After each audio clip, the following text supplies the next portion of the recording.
नमस्कार शेतकरी मित्रांनो. आज मी आहे आपल्या शेतामध्ये, आपल्या पराठीच्या प्लॉटमध्ये. आपल्या पराठीच्या प्लॉटला आज जवळपास 110 ते 12 दिवस कंप्लीट झालेले आहे. म्हणजे सरासरी आपल्याला 3 ते 3.5 महिने पूर्ण झालेले आहे. आणि तुम्ही बघू शकता आपल्या पराठीची लागवड 3x1 या पद्धतीने केलेली आहे. तरी पण आपल्या पराठीची चांगल्या प्रकारे आपल्या झाडाची वाढ झालेली आहे बरोबर. आणि पूर्ण पराठी एकामध्ये एक म्हणजे पॅक झाल्यासारखी दिसून राहिलेली आहे. आणि झाड एकदम हिरव्या प्रकारे वाढलेलं आहे आणि हिरवं कलर पकडून आहे एक नंबरपैकी चांगल्या प्रकारे. थोडी कुठून जिथून हलकी जागा आहे, हलकी जमीन आहे, अशा ठिकाणून थोडी कुठून पिवळी पडणं चालू झालं आहे. पण त्याच्यावर पण आपण समोर जाऊन उपाय करणार आहे. तर सध्या आपल्याकडे मोटारने पाणी देणं चालू आहे. तुम्ही बघू शकता अशा प्रकारे आपला प्लॉट डेव्हलप केलेला आहे आपण. आणि चांगल्या प्रकारे फुलधारणा वगैरे आणि बोंडांची संख्या पण आहे. कमीत कमी 20-25-30 अशा प्रकारे होणं चालू आहे आता सध्या. आणि चांगल्या प्रकारे डेव्हलप केलेलं आहे आपण.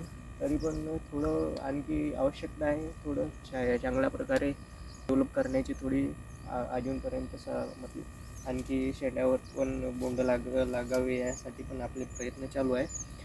तरी पण आपण आता पाणी देणं चालू केलं.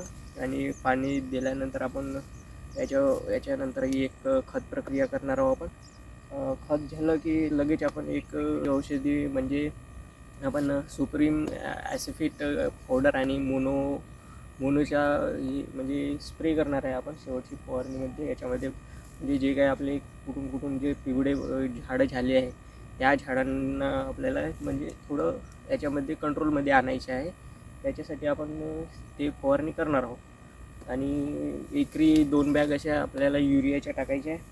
तरी पण आपण अशा पद्धतीने आपण आपल्या शेतामध्ये कार्य करणार आहोत. तरी तुम्ही आपल्या चॅनलला सबस्क्राईब करा आणि आपल्या मित्रांपर्यंत शेअर करा. त्यांना पण कळेल की शेती कशा प्रकारे केली जाते आणि आपला प्लॉट कशा प्रकारे डेव्हलप केला जातो. आता तुम्ही बघू शकता आपला प्लॉट पूर्ण एकदम हिरवा कंच दिसून राहिलेला आहे. आपण 3x1 नुसार लागवड केलेली आहे. अशा प्रकारे आपला प्लॉट डेव्हलप झालेला आहे. चॅनलला सबस्क्राईब करा आणि व्हिडिओला लाईक करा. आणि काही मतभेद असतील ते कमेंटमध्ये सांगून आपण सॉल्व करण्याचा प्रयत्न करू.